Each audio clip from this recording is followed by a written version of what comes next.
Welcome to Cybersecurity Heroes, an IronScales podcast about you, the heroes of cybersecurity.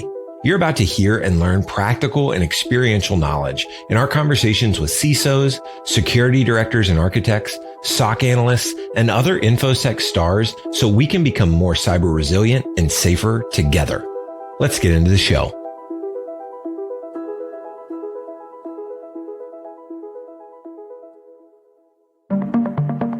Welcome to Cybersecurity Heroes. I'm your host for today's episode, Brendon, Director of Lifecycle Marketing at IronScales, an email security platform powered by AI, enhanced by thousands of customer security teams, and built around detecting and removing threats in the inbox.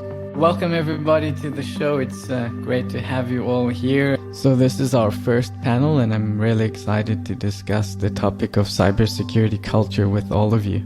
So before we start, I'll just run through a quick round of introductions.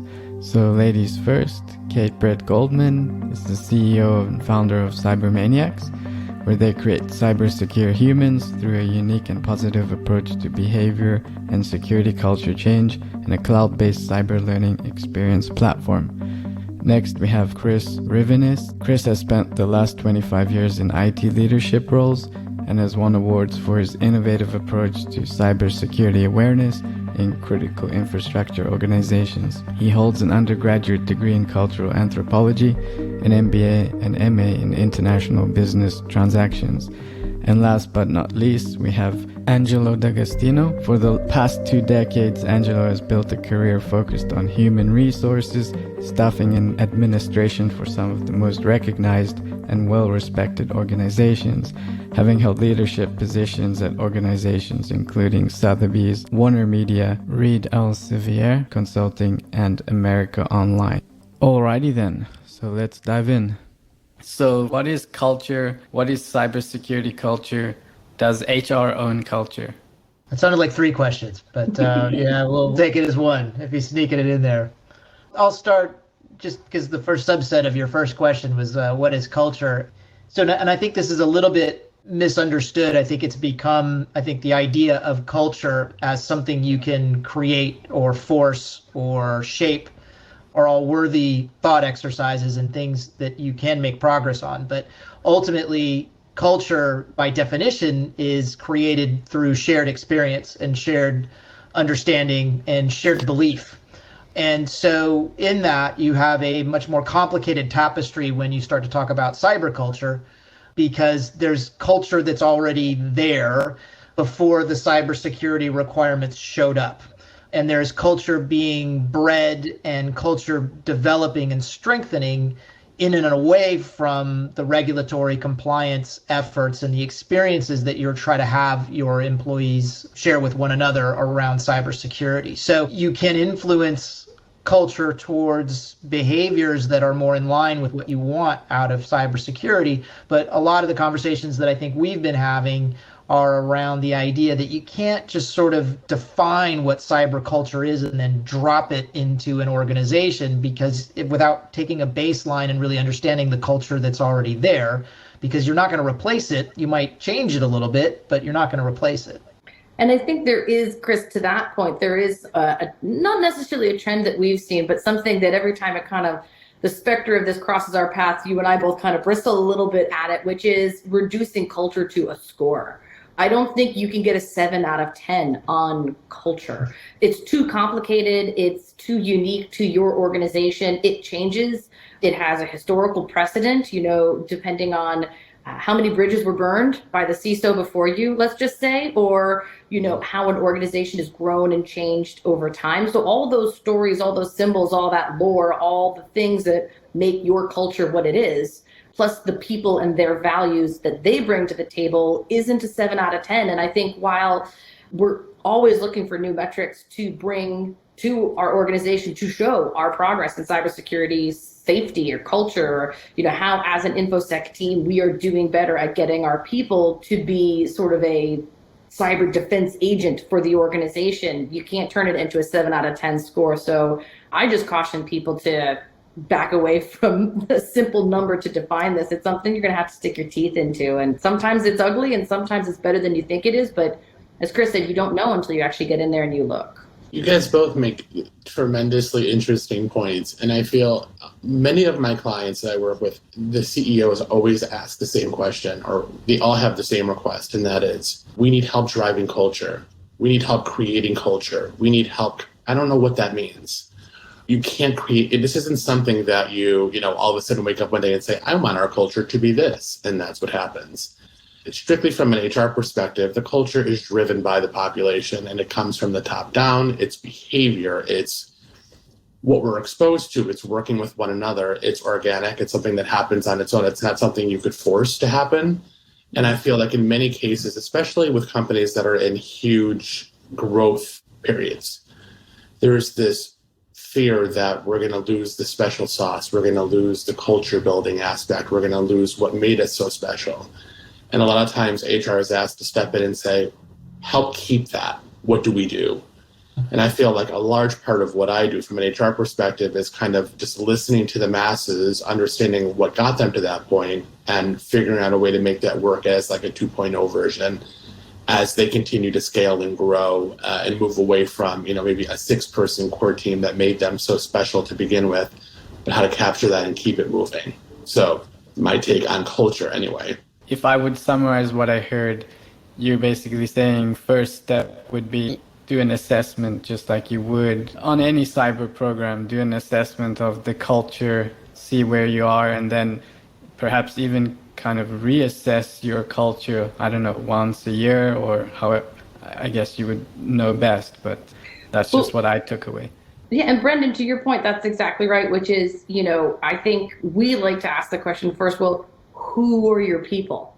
Mm-hmm. Like, we want to protect our people. Great. Who are they? What motivates them? What inspires them? What movies do they like? Do you know anything about them? If you've got 45,000 of them, that's a lot. You're probably going to have some tribes in there that you're going to need to identify and look at. If it's a 10-person company, you can do it probably a lot quicker, but we assume we know how to train. We assume we know how to communicate with people. We assume all these things. And when you take that assumption out and you say, actually get some data. Who are your people? What are their values? What is their belief system? How do they want to operate in the workplace? What do they think about some of these rules and restrictions, let's say, for instance, that we happen to put upon them in terms of regulatory training or whatnot? You don't know unless you actually go out, ask, and get the data. And Cybermaniacs does do this. We have an assessment that we look at holistically across the organization, because that's what we're trying to find out is who are the people and what do they actually think, feel, and believe about security and security culture at your organization today.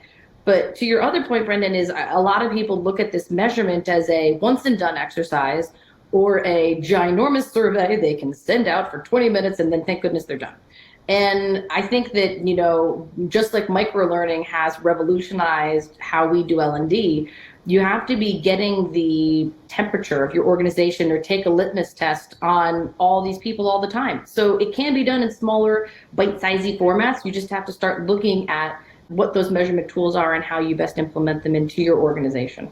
And I think it's important also, so no, you can't reduce culture down to, a single score of 7 out of 10, but there are decades and decades of research on how to characterize culture in the workplace. And in organizations. And so there is absolutely track to run on to begin to characterize those tribes that Kate was talking about, so that in an organization, even of several hundred, you're going to find pockets of culture which actually exists and influences people's behaviors in those pockets differently than another subculture or another sort of area of the organization. The thought process, shared experience is going to drive behavior and decision making in a slightly different way. So those differences are absolutely measurable and you can characterize them. It's just a much more complicated score. And then on top of that, it's more complicated in terms of, well, how do you influence it? So back to Angelo's point, how do you actually then drive the influences and the patterns that you're seeing in the culture and the behavior in those pockets amongst those tribes? And then how do you address those cultural patterns in a way that gets you farther down the track of what you wanted, either preserving, the culture, because actually, this group over here, they completely exemplify what we really think we want to be about and who we are. Or in fact, actually, we need to shift the culture over here. And every cultural pattern is going to have triggers for change. It's going to have triggers for resistance, but they're not going to be the same. So one tribe over here that's exhibiting one type of culture that's characterized in a particular way will have specific types of activities, specific ways that present material, which they'll respond better to than if you took the same tactics and applied it to a separate subculture in your organization. So that baseline that Kate's also talking about, where you're sort of constantly trying to keep the pulse on that, begins to collect that picture. It's a mosaic in your organization of all those little cultural trends and patterns and influences, which gives you the best shot of then tailoring any program for actually trying to have an influence. Angelo, you were talking a bit about HR involvement. So I know the second or third part of that question was, does HR own culture? So I don't know if you want to speak to that for a minute or two. Oh, absolutely. I feel like most executives feel HR does own it. And there's no owning culture. I mean, there are certainly drivers. There are certainly groups that will help push things, change things, implement change. I think HR is a driver in that. But I don't think that we are the creator of culture or, we are all culture knowing. I think that's a little bit of that continues to, I think, be one of the challenges that HR executives face. I've faced it in large corporations of 30,000 people. I've faced it in small groups of 12 people. Many times when CEOs or executives are asking about culture, it's because there's a concern.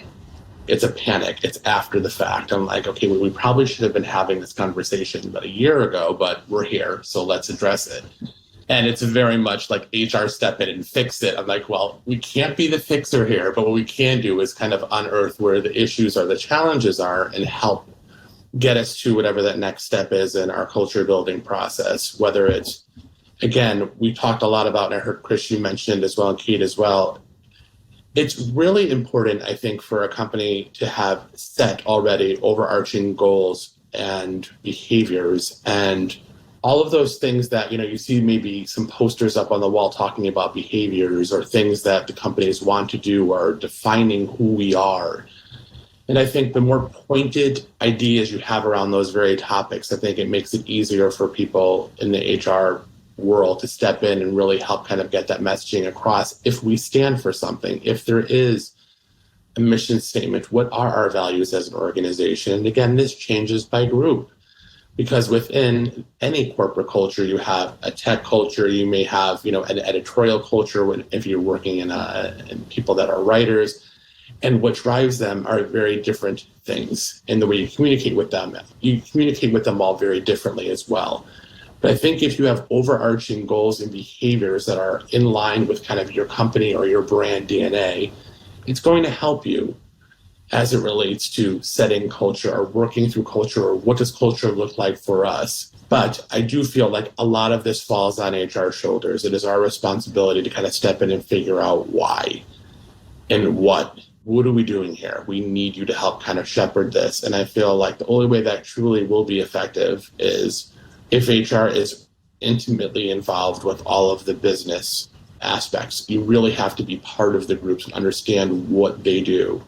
If that means sitting in on multiple meetings across different disciplines to understand what drives them and how their group works and what helps them operate, HR has to do that. We have to make the investment to do that. So when we talk about culture, we could talk so in a holistic and more full-bodied way because we know, we've seen how the sausage is made. We're sitting in on these meetings. We are interested in what you're doing.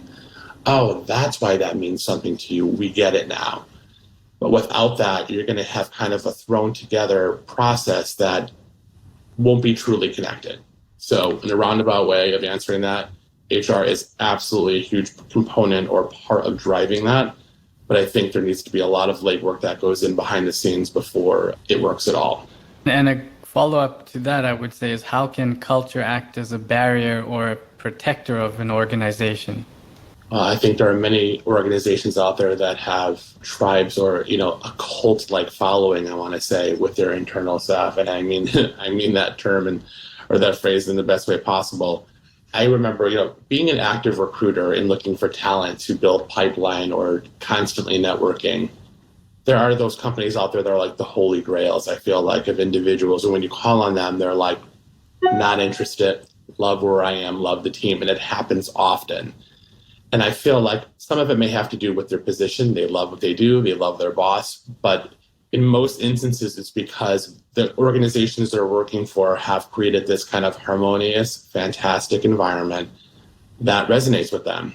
And they're not looking for another opportunity because they're happy where they are. And I feel like from an HR perspective, I'm always interested in kind of finding out what those nuances are, like what makes the culture so special. I remember in New York City when Bloomberg was building their new tower and everyone wanted to work at Bloomberg because it was this like really cool environment. And it was like free lunches and free this. And we have a gym on site and we have, you can bring your child to work and your dog. And we have like, it was just offering after offering after offering. And I thought, well, I want to work at Bloomberg. This sounds fun. Like just to see what it was all about. And I feel like because of that, whether it was a gimmick or, this was the hot trend at the moment, they developed this like ironclad following of individuals that created a culture of you want to work here and this is why. And if you work here, you're definitely one of the cool kids. Before that, it was companies like back in the .com days, I think of Star Media and it's all these very cool companies. Diageo was another one where once you're in, you're in. And I feel like in order to do that, number one, you have to have the tools to back it up and you have to have the infrastructure to say, this is what makes us special. It can't just be the smoke and mirror thing. But you also have to have an HR team as well as any other leadership team helping to drive that and maintain that by continuing to build on it and saying, oh, this is what we offered when we first started, but 6 months from now, this is going to be what's happening, kind of to be ahead of that trend, to keep kind of your arms around that group in a tight way, I think has a lot to do with it. And when I go out to look for talent or call on individuals or certain companies, like, oh, this person's at such and such a company. And I'm like, they're never going to leave. I know it already because I know the culture. I know what gets them to stay there. Maybe it's going to be paid competitively. Certainly that's table stakes, but it's the other things that make them not want to look elsewhere.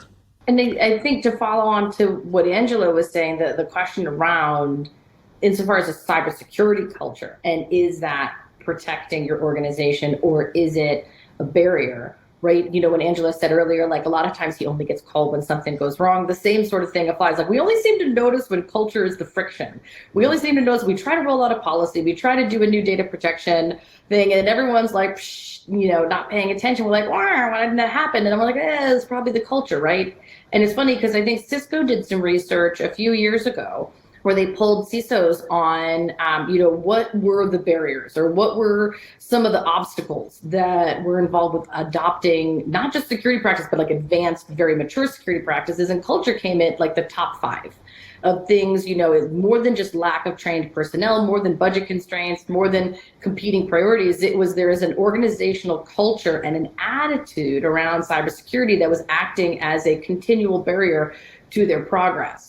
So that's where I can say the research has even shown that it can be a barrier to your implementation. And I think in the days of agile implementation, we've definitely seen that. So there's lots of different organizational anthropology research, which I'll let Chris kind of get into because that's his forte, that have shown over time that it can act as a barrier. But at the same time, if you look at things like there was research that was just published on Glassdoor, right, where organizations with a poor culture were 3 times more likely to be breached than those with a good culture ranking. Now, that's not cybersecurity culture, that's just general culture overall, but I think it has to go to that feeling or ethos that Angelo was talking about, which is this is why we want to be here, because we love this company and we want to protect it. And I think the two really do go hand in hand.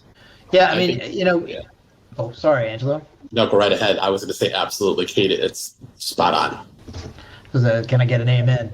So one of the ways that it can either be a barrier or be very supportive of change, any sort of change initiative, it's helpful to think about culture as a living, breathing thing. And when you think about, you hear people talking about, oh, well, this is the company's DNA, or this has been in our corporate culture for decades, right? And there's a real identity, there's a way of doing things. Again, there's a really strong, pronounced culture. What we're actually saying is that culture is existing irrespective of the individuals that are moving in and out of it, right? So you can think of the culture as pernicious It is a pattern that actually brings people into its influence, and it will support and reward people who further the culture, and it will punish and diminish people who actually try to break that culture up, which is how cultural patterns, once set in motion, irrespective of people, individuals or groups trying to change it, sometimes it's really, really difficult and sticky. It's because these patterns already have mechanisms, subconscious mechanisms that are set up to perpetuate themselves through individuals. And so in that, again, you will naturally have, depending on how any change program or compliance program is presented, culture will kind of decide whether or not it's a threat or whether it's, supportive, and will actually react to it in that way through individuals who decide, oh, this is terrible, it's never going to work, and I don't want to participate, or wow, this is, of course we're going to do this. And again, I think characterizing that culture or characterizing what's in play, particularly if it's strong, and especially if it's positive, and really beginning to understand those characteristics will then give you clues as to how you can go about the process of designing a compliance or a change program which avoids the types of resistance points that are built into that culture and might help you tap into some of the natural triggers that enable change in those patterns that do exist, but they're different from culture to culture. So a lot of it is just that familiarity, right? Every culture can be shaped and can be, to a certain extent, can be shaped and can be influenced, but you have to understand it first. It's just like, it's like a relationship, right? You can't just go in and without knowing a person and hope to have the type of influence and positive change impact in their lives that you're hoping to until you get to know them. Cybersecurity Heroes is brought to you by IronScales, an AI-powered, self-learning email security platform that helps security professionals proactively prevent, detect, and remediate phishing attacks in a matter of seconds, not hours or days. And we have an exclusive offer for our podcast listeners. Discover dormant phishing threats in your organization's mailboxes. Get a free 90-day scan back with a detailed report. Integrate in seconds with 2 clicks via API to Microsoft Office 365 and see what your current email security is missing. Go to ironscales.com/free scan to learn more. And I do feel that cybersecurity as a function or as a market right now is looking for a silver bullet in culture, because, this is sort of the next level of maturity, and it was part of the RSA topic over the last couple of years. And I feel like almost every cybersecurity awareness company is like, use our training to improve your cybersecurity culture. And I actually disagree with that fundamentally, because I don't think that a slide deck is going to change your culture. As Chris said, if it's strong and positive, you can use it as the wind in your sails. If it's something negative that needs to be changed, it can be especially pernicious. And this is the legend. You go look at Forbes magazine, you go look at TED Talks, whatever, you will see time after time CEOs being like, well, I tried to come in and revamp the whole organization, and then be nosedive. And most of the time they said, I couldn't change the culture, or that wasn't the way that the organization wanted to go, even though strategically the board said this, right? The rest of the population was like, not too sure about fundamentally changing our business model in a year, et cetera. So that's the kind of things that we talk about. It is a long-term change program that you need to consider. There are metrics and data you can collect to help orient yourself in this new landscape. And then, like any Roman general, you plot where you want to get to. You look at your internal, your external forces, and you start that campaign. But this isn't a one-year training exercise that's going to give you good security culture. And I think the more realistic that InfoSec teams and security awareness teams and CISOs are around this topic, the better their outcomes will be in the long term, because they're not going to fall for they're not going to try to figure out that there's a silver bullet that really doesn't exist in terms of changing a culture. This is 20 years of my career, trying to get people to get on the bus. And there are steps you can take to do it positively. And there are lots of things you can do to influence it, but it's not done in a year, especially if you're talking whole scale change. Angelo, would you say that this culture is stemming from unprepared HR directors on building culture? Would you say that's a potential cause of it? Well, I think that has a lot to do with it. I feel, looking back in the last 20 or 25 years that I've been in HR, I feel like the alignment with HR and cybersecurity internal technology teams, the stronger those relationships are or were, the better it was for everyone. And I use an example when I used to head up corporate human resources at Time Warner. And I felt a lot of what the cybersecurity team tried to do, and we're talking about across all of their pillars and their businesses, we're talking about 90,000 people. Under the corporate Time Warner umbrella, they made it fun. And the cybersecurity team had these really cool events where there was an HR element always involved with it. And we did many of the things and rollouts in tandem, and it was a real partnership.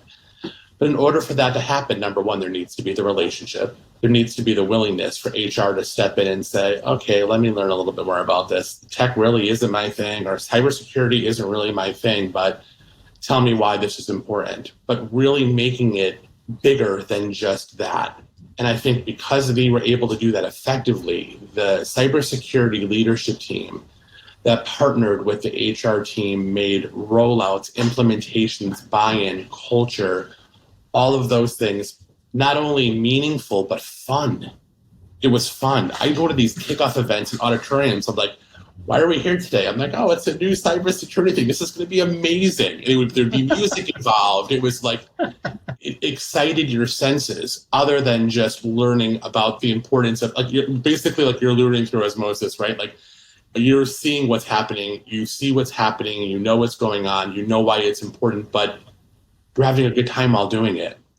And you see this alignment internally across your executive team or your portfolio with HR and operations and administration and cybersecurity. And I'm like, that's when it's not only impactful, but it's fun. People want to have fun at work too. I mean, they don't want to sit there and be like, oh, here's another HR lesson. Oh, here's another sexual harassment training I have to sit through. I mean, there are those things that we all have to go through as, good corporate citizens. But I have to say, the most meaningful rollouts I've been involved with have been because of those incredibly strong partnerships between HR, cybersecurity, et cetera. And I feel like that's gold. It's more than gold, right? That's also the science behind it as well, right? When you think about what you've just described a very powerful and shared experience, right? Where emotions and sort of impacting emotions and changing the state of people's emotions, going from, oh, I'm at work today, oh, what do I have to do, to being like, oh my gosh, this is fun. That change of emotional state in a group setting is a significant shared experience. And so the messaging that can go in during that change of state, while you've got a group of individuals having the same experience, is one of your best mechanisms for actually changing culture and actually changing the dialogue or the behavior around particular issues. It's fantastic. It could work the other way too, right? If everybody's really happy and everything's wonderful, and then something comes in and it's really arresting or scary, or that same sort of sudden change of emotional state can absolutely work. But obviously at work, we're constantly dealing with pressure, we're constantly dealing with stress. So if you can interject some levity into it and create a shared experience around it, the messages that you sprinkle into that experience will stick, much more likely to stick anyway. And I think when we look at, just to both of your points, because there's sort of a trend there within business models and how businesses are working now, the hierarchy is falling away, the siloed nature of where, we think, Chris, 20 years ago, we could just roll out an IT system and that was it. We got to live in our little bucket and that was all we needed to do. But to Angelo's point, when you make it horizontal, when you take the entire company on a journey, when you look at the multiple benefits that exist within a program, within a rollout of a system, of a process, of a new feature, a new business model, a new line of business, whatever it might be, if you think about that as a change campaign and you say, who are all the different stakeholders involved in this, HR, IT, finance, risk, etc., and then let's get the best of all worlds and let's roll it out together in a team that likes to have some fun. I think that's where the magic happens. That's the secret sauce that makes this stuff not just be like, yeah, that was a great rollout, it was like a rock concert, I loved it, but it's the reducing of friction after that in asking people to adopt. And that's modern business. Right now, what have we not asked people to adopt in the last 20 years? I mean, look, we just went through the last year, we just had to ask people to adopt remote working, like overnight. We asked them we've adopted all sorts of different behaviors, I think, in the last year. But if you take it the macro view and you look at this from a 30,000 foot perspective, technology change and business transformation and cybersecurity risk explosion and the change of the workforce and demographics and regulatory, you can take all these macro trends and basically the thread underneath them is it's going faster and it's bigger. So the more group wins you can get, the better. So how can cyber professionals best approach work with their HR teams on training issues or any cyber issues, really? From an HR perspective, it's all in the approach, right? There has to be a relationship. There has to be the time that aligns the two powers, in my opinion. I feel like getting to know your business partners at all levels is critical in all business. But when it comes to functional areas that make decisions that affect entire teams, both technically and culturally, there has to be an alignment. There has to be this simpatico understanding of why they're doing it. And I think, but with that, you have to have teams on both sides that are open to feedback. And this might not work, but let me tell you why I'm thinking that. A lot of times I've also been in very rigid environments very early on in my career where, like Kate said, it's like tech is tech and this is what we're doing. And we're going to roll this out in your system. Upgrade, you have to log in again on Friday and it's a new system and you just have to deal with it. It was very kind of like being force fed, kind of the way maybe it used to be. And I think, given the state of where we are today, I feel like those relationships have evolved tremendously, at least, in my experiences from an HR perspective as it relates to all things cyber. And I feel like when we're brought into it very early on saying, hey, this is what we're thinking of doing over the next 6 months, 12 months, 18 months. This is how we're thinking of staging this. What are your feelings here? Will this work? From a timing perspective, how do you think it's going to be received? Are we doing it in a way that resonates with the groups? As you know, that there's this dance that's happening, right? Because we want to make sure that it's optimal across the board. And we want to make sure that we're not going to damage one group or alienate one group because we're making decisions without kind of reading all the tea leaves. And I feel like it's delicate. And I feel like there's a lot of sensitivities involved. And the same could be said on the HR side of the house. I don't like personally rolling out any large HR or administrative or operational initiatives without having, shared that messaging with my senior leadership team to say, hey guys, this is what we're thinking of doing. This is what our timing looks like. I would really welcome your feedback on timing, your thoughts. How do you think your team will react to it? It's really having a very thoughtful conversation before we go forward with some sort of major rollout or announcement. It doesn't even need to be massive. It's a courtesy. It's an involvement to show your individual and your fellow teammates or managers that their opinion matters in a huge way. And the success of this has as much to do with me rolling it out as it does to them or with them. That, I think, is at the foundation of all of it. And I feel like a lot of times that's negated because, again, we're moving at 1,000,000 miles an hour. We are drinking from the fire hose. We don't have time to handhold. I can't tell you how many times C-level executives have told me, we're not a teaching hospital. Figure it out. Like literally, and that is the way it is. And I laugh because I'm like, I could certainly fall into that bucket as well. But I really have to stop myself because, again, and it's maybe where I was raised in New York, and it's constant, knowing that that's not the way it is everywhere I work or for the clients I work with, and kind of taking a step back, taking an extra breath and saying, okay, well, let's do this in a way that I think will have optimal results. And Angela, to that point, because I wanted to loop Chris in on a conversation that we had a number of times, which is that constant pace, the back and forth. And what we come up against quite a few times is, well, we only have 20 minutes a year per employee of training time to dedicate to cybersecurity. And it's like, how do we start having those conversations saying, well, this is not something that can be time boxed, or this is not something that can be audited? Because Chris, I know that that's something that we've talked about quite a bit. I mean, I just couldn't agree with Angelo more. I think, there's so much there in starting early and starting the conversations early and starting the conversations before you have a need, right? Starting the conversations before you're getting ready to ask, right? I mean, because it's about a relationship, you need to establish that relationship with your HR team, and you need the HR team to establish a relationship with what you're trying to do. If you think about technology and IT, and some of the most esoteric, complicated stuff about IT is the cybersecurity elements.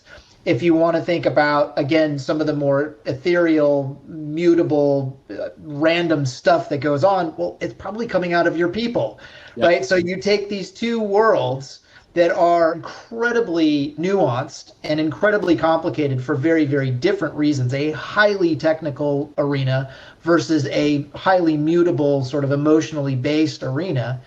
And you're going to try to do something that fuses both of these arenas together. Well, there's no way you're going to come up, I think, with an optimal solution or approach unless you get experts from both of those fields to understand one another. But don't underestimate the size of that gap.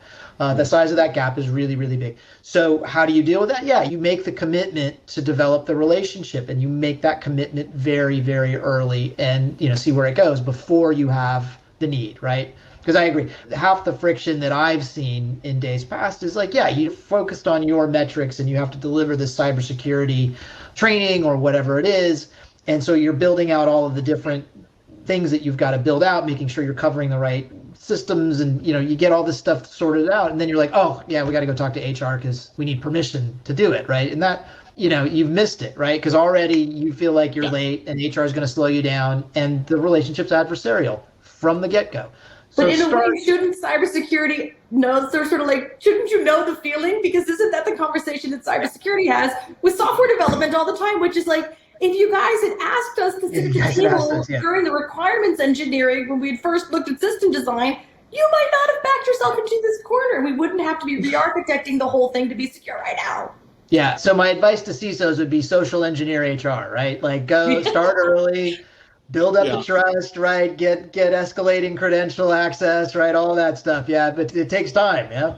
It absolutely does. But again, you can't underplay the importance of building that relationship. No one wants to walk into something saying, oh, this is what we're doing, and this is why, without having that conversation as to this is why we think it will work and how you could help us make this be successful. We want to be included in those decisions. As busy as everyone is, it's like, I want to be part of it. Tell me why you're doing it, because I want to be able to sell this to my people to be like, hey guys, this is what's coming up. It's huge. It's so good for us. Let me tell you why. Because you kind of want HR to be your hype man too, right? It's like there's the human element of what human resources does that kind of get people on board with whatever it is we're trying to sell. And if it's something that we know is going to be a Herculean effort, then you know what? The earlier the involvement, the better. The more positive press or spin we put around things, if we know it's a heavy lift, the better it's going to be for everyone. And cyber and IT have gone through massive shifts in the past 5 years. What about HR? What happened in a function we don't always get to dig into on a cyber podcast, unless it's about the massive need for people to come and join us? Yeah, I think that's a great question. I think, this is very interesting. If this last year is a litmus test, I've had more conversations with technology and cybersecurity folks than I've had ever in my career because of the necessity of what it is. We have a remote workforce. We have people taking computers home. Where are we from, number one, just an equipment standpoint? Who has what? How is that being tracked? Do they have secure networks at home? How is this happening? We have to do all these calls now on Zoom. Like, people were being thrust into an environment of everyone's working from home. This isn't a negotiation. Like, our offices are closed. You need to be set up at home properly. Do you have what you need? If not, how do we get you what you need? People are like, we need printers, we need this, we need equipment, we need a new laptop, I need a router. My Wi-Fi is slow. How do we upgrade that? And it literally was like this insane partnership between all things technology and cybersecurity and HR. And it was kind of nice because it exposed me to areas that I never really had to be exposed to, just because this is not many of us have worked through pandemic or lived through pandemic before. So I feel like it was huge learning. But I think because of that, it really strengthened, at least from my perspective, the relationships to, number one, loop HR in more heavily to what was happening, to help kind of track what was happening, to be, when the cybersecurity teams are coming to me saying, what do you think we need? They're at home, but like, these are the things we're thinking are priority. What are you thinking? And they could be completely different. I'm like, ergonomics, do they have a desk chair? Do they have this? Like, looking at it from that perspective, and they're like, okay, well, what does their wireless system look like? And if we wanted to upgrade them, how do we do that? And do we pay for it? And what does that look like? Can we put together a budget on that? It was a lot of moving pieces. And again, it was a little bit like, we were building the plane as we were flying it, because we never lived through any of this nonsense before. We had no idea what to do or how long it was going to last. Oh, we only need that set up for a couple of weeks. We'll be back to the office. Then that turned into a month, and then 3 months, and then 6 months, and a year, and then a year plus in. We're like, okay, how do we reacclimate back in now? So that's a whole other conversation. But I feel like it was a very interesting time for, I feel, HR professionals and cybersecurity professionals to really show their alignment and partnership to get through this. And so the employees didn't feel as if, listen, their hair was already on fire. They were like, the world is exploding. What the hell are we going to do? We need people to be a sense of calm. And I think the good cyber teams and HR teams that came together to kind of soothe that out a little bit, I think were hugely successful in an environment that I didn't think was going to be manageable. There was a precursor to that cooperation as well, right? The whole GDPR implementation in Europe in particular, and then all the kerfuffle, I think, around the problems that Facebook had and really started to bring that issue of data and data privacy to the fore. And in particular, where were a lot of the risks? Well, a lot of the risks were around HR teams and how they were managing data in their systems. I think those exercises, as painful as they were, there was a huge step forward in terms of beginning to help HR professionals get a snapshot into some of the risks that were being managed on the IT side. And similarly, a real healthy view, I think, on the IT and the cybersecurity side in terms of the types of issues that HR have to grapple with, whether it's, mental health issues or whether it's, family issues. And, that idea of sensitive data, I think, started a cooperation there. It was the first time, at least in my career, where HR teams were like, okay, we have to own this data. How do we protect our data? And then coming to the IT teams in a consultative fashion to start to figure out how are we going to do this. I thought that was, again, as painful as it was sort of a watershed moment as far as I can see. Any additional comments, Kate? Oh, God, I could, Oh, man. Oh, yeah, we don't have another hour, right? Yeah. I think that's it. And my bugaboo in kind of that regard is just that a lot of times HR, I think, is a underfunded experience at a large organization. And, that lack of resources has meant over time, there are some cultural things that, HR teams have had to deal with. And so when you come to them with new ideas and you come to them with new technology, you come to them, they're like, we just barely got it together, stop moving my cheese. And I think that cyber especially, there's so many things going on. And for instance, just cyber awareness is changing so fast. What the metrics we're looking at, how we're helping people with change, the tools that are available to measure this. What do all these different technologies mean together? How do we actually influence a culture? And those conversations can't just happen, within the cybersecurity awareness zone or in the cyber team in of themselves. So those are the kind of things that I think, as Chris said, building up those relationships and kind of having a sit down before you need to have the sit down and just being able to hear their story and what HR has gone through. I mean, from a non-technical people having to absorb rapid technology change. If you look at even, Angelo, how HRIS systems have moved to the cloud and how they've integrated different parts of workforce management and how recruiting has changed and how we do this stuff at volume, it is really an interesting thing. We look at the customer data, we look at the credit card data, we look at the data that, is the crown jewels of our business that we need to keep behind a moat or something. I don't know. It got very video gamey for a few years there. The opposite side of that is who are the people actually dealing with that technology change, and are you allowing them to be cyber secure with these systems? And I think that's the conversation that is a great icebreaker, just going into HR and being like, hey, how you guys doing? Like, before we even go to L&D, before we go to rolling out training to all the employees, before we go to this, what can we solve for you? Because you guys have had to deal with XYZ change in the last 5 years. Maybe it's how do we shore up that side of the business? And then let's talk about an approach to get everybody else on the bus. Well, I think this last year plus has been the great equalizer, right? I mean, as far as I'm concerned, when it comes to all of the alignments. And I was thinking about this earlier. I was having a conversation with a recruiter. I'm like, you didn't teach me in college, how to recruit remotely completely. And how do we do that? And how do we do things when it's only on video? We're not meeting them in person. And there was all of these learnings this year, I think, for everyone. And certainly from an HR perspective, I mean, I felt it. And growing up and having an understanding for what my function is and how much of that involves in-person contact and touch, and then all of a sudden for that to completely go away when that's been my model for 20 years, I'm like, does not compute. I don't know what to do. Where do I start? And it was like literally complete reset to how the heck do we do this? And it had to be the same from a tech perspective when everyone all of a sudden was remote, and the needs have changed literally overnight. And it was a moment of, you need to get it done. You need to get it done quickly because business can't skip a beat. So how the hell are we doing this together? I don't know. I thought it was an incredible year for us to really come together as partners and figure things out in a way that probably we hadn't done in the past because we hadn't had the need to. Yeah, I think it's a great way to kind of sum up the panel. So how has this changed cybersecurity and HR, and what are we doing? What are you doing to address the remote worker? Again, I think we're leaving them to drown. Yeah, pretty much. Yeah.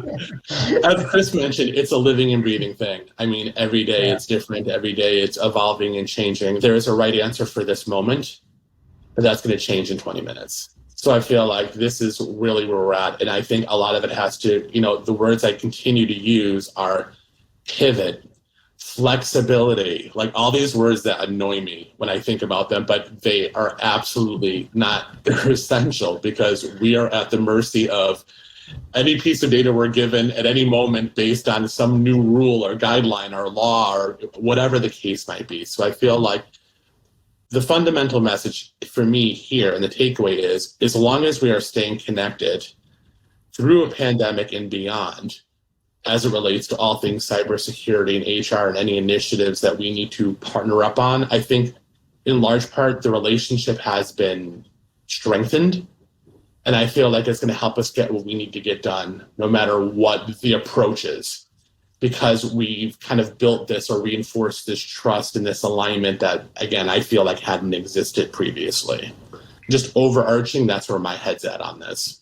I think in a really interesting way, I think that the whole home working and the change overnight, again, forced more of a consideration of the humanity and the uniqueness of individuals on the cybersecurity teams, because effectively, again, you're now starting to think about, well, not how can I create a cybersecurity policy that ultimately covers off, the entire organization.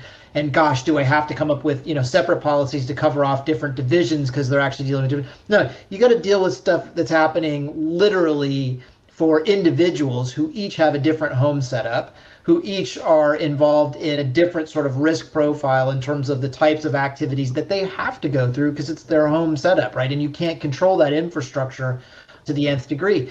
So I think in some ways it helped distill the thinking around cybersecurity in terms of focusing on, again, those types of solutions that could be deployed, again, working from anywhere. But at the same time, I think it really brought home, for me anyway, it brought home the fact that individuals are reacting in a very different way based on where they're coming from and what's happening at home. And they have very different circumstances now. And they have less of a shared experience in the office place. They're having much more of a unique experience. So how do you try to drive behavior change in that instance? And then how do you keep people safe and how do you prioritize? But I completely agree, Angelo. It's just the flexibility that's required, the understanding and the kindness that's really required, I think, in your thought process as you start to think about, okay, well, what's the real objective here, right? And how do we balance competing objectives? One of the things, Chris, that you and I had talked about way back in 2019. Okay, you're gonna make my head hurt. Woof. Is, we come up with that term that I love using, which is you have to get your workforce to become continually adapting cyber defense agents. And it was a little bit wordy. So I was like, I don't know, can we copyright that? I don't know. But the challenge really is around the mindset. And so when we flipped this from is it a tick box exercise or is it something that's more, when you start looking at security and safety and risk as a human factor, as a benefit to your organization or as a risk to your organization, I mean, especially at IronScales, all the stats around how spear phishing works and how, clicking works and why people click and how these things happen. But the thing is that if you develop that security aware culture, if you develop a culture that cares about security, because I don't think awareness is the end goal. I think awareness is step one. And then we need to get them to care. And then we need to get them to care so much they will do something about it. It's an action-oriented culture. But the mindset there in the beginning is very different. So if you had that culture and that mindset, and then you had a huge business change, like what we just went through over the last year, and you were prepared for it in a way, then your people can be more flexible because they know they have to adapt to this. Mm-hmm. Versus, taking a more static approach, once a year training, one size fits all, just a tick box exercise. You're not helping them react in the right way. Mm-hmm. The thing, we know this is going to be true, right? We know that every day the hackers are one step ahead of us, and they're going to present our employees with impossible choices. They're going to try to scam them and con them and trick them and psychologically destroy them. And it's not one type of example. It's not one type of email that's happening. It's not one type of threat that's happening. It's in person. It's on the phone. It's everywhere, right? So the human adaptation that we actually need is, the first thing is we need them to accept that they can change. We need them to accept this change and then realize that this is going to be a continual learning process for them for the rest of their lives. And I think back to the kindness, Chris, we have to present that story with kindness, because it's a lot to swallow for any normal person. It's like, I don't know if I signed up for this digital future that we're all like a Brave New World, Ready Player One. I don't know if I just, I'm into a Tron. I don't want to go Tron, full Tron. But at the same point, all of my services are now online, and after 2020, even more so. So that flexibility, that agility at the organizational level comes from the people's ability to do it. And you have to support them psychologically so that they can make these changes. And that's all the hand in hand with cyber and culture and HR and learning, and packaged together in a happy kind of way. But that's, I think, what last year proved to us, is the companies that weren't able to do that at scale and at speed, right? Hopefully you're now realizing that those are the fundamental capabilities they need to put into place in terms of HR and their security culture, their security behaviors, and how they motivate them at an organization. A great summary and great way to end this fascinating topic. I hope you enjoyed it as much as I did, and I hope the audience will be able to take something away, and looking forward to touching on this topic again in the future. If anyone would like to get in touch with any of you, what's the best way? You can start with you, Kate. Oh, sure. So you can find us at the Cybermaniacs. We're the cybermaniacs.com, or we have a pretty good Twitter feed or a LinkedIn game going on. So feel free to reach out through any of those channels. We'd love to chat. I guess the same for you, Angelo and Chris. Yeah, Chris at the cybermaniacs.com. Yeah, but just head on to the Cybermaniacs site, check it out, and we're all accessible through there for sure. Well, thank you so much for joining us today on Cybersecurity Heroes, and to the rest of you, we'll see you next time. That's a wrap for this episode of Cybersecurity Heroes. Practical and experiential knowledge on a day in the life of security heroes. Catch our next episode by subscribing through your favorite podcast platform. If you're listening in Apple Podcasts, please leave a rating for the show. They really help a lot. Thank you so much for listening. Until next time.